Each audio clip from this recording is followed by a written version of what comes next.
start by telling me a little bit about you and the jump rope, what jump rope means to Bermuda, what's happening down there with it.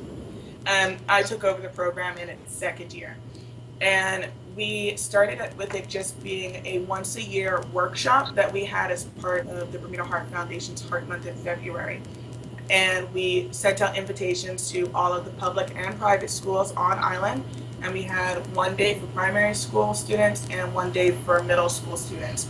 And we brought down a small team from Canada to lead the workshop, so so the kids were being led by kids themselves. So they saw that it's not outside of their reach or outside of their capabilities. These are kids themselves teaching them. And that was truly beneficial. And Um, and and then honestly, yeah, and I was just going to say that jump rope is something that we already did as part of our playtime because we're outside all of the time. And we didn't say abs- jump rope, we said skipping. Is that how you said, is that how you refer to it in Bermuda? well, and here's something that I have because of my marketing background. I like to think of how to promote something because jump rope is not recognized as a sport on island. And when I did of my research after seeing what these little girls can do, I found that boys lead the sport. Boys are, Hmm, dominating the sport of jump rope. And really? the terminology of very truly, um, Nick Woodard, LJ LaVecchia, the double Dutch guys out of Japan and all over Asia are phenomenal. You have somebody like Jojo and his French teams are doing great things in Europe. The Germans have some really strong male competitors. Not saying that females are left out of it. Please do not research the name Tori Boggs. That young lady is on fire.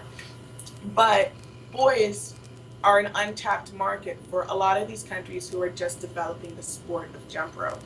With Because of how many young men are an untapped market for the sport of jump rope, I decided to mix the terminology of skipping, only because it is not that it is not accurate in describing the sport, but when it comes to marketing this sport to young boys, the second I say skipping, they think of girls doing hopscotch, girls doing, what we've always done, the rhymes and the rhythms and the fun things that we do when we're learning the how to skip. Yes. Um, so I market on island.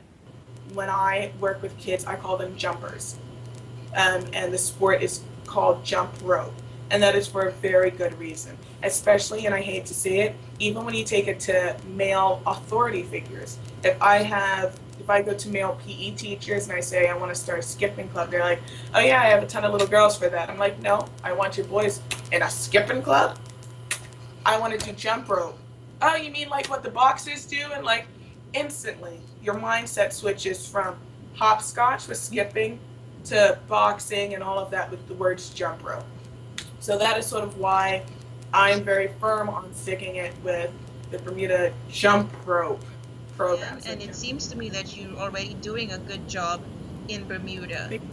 Is it in a lot of schools, the primary, secondary? What levels is it at in schools right yeah. now? So I was very fortunate from the workshops that we had after my second one that I put on, the third one of Jump to Be Fit, government contacted me, and our Department of After School Programs asked if I would go in and do the program with their after school program. So I would pick 5 or 6 schools that I could combine each semester and work with them.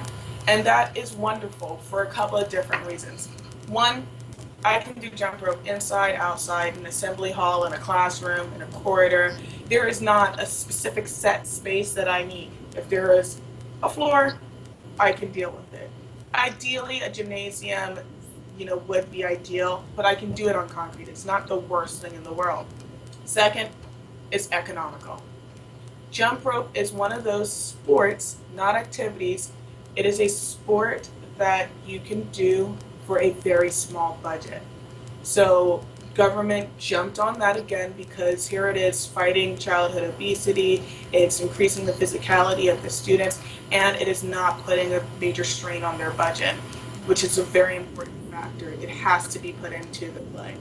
So government contacted me to take part in their schools, and from there sort of just opened the doors. I looked at that opportunity and started creating school programs and agendas that I could send out to the schools that I was in. So not only would I be there just on the government basis, but I would send this information to the schools so they knew what was going on and if they wanted to implement it themselves within their curriculum. Um, so I am in 16 out of the 23, 24 schools on island. Um, and I find that primary and middle schools work well. I have dropped my starting age down to 7 years old, Mm-hmm. and then there is no cap to the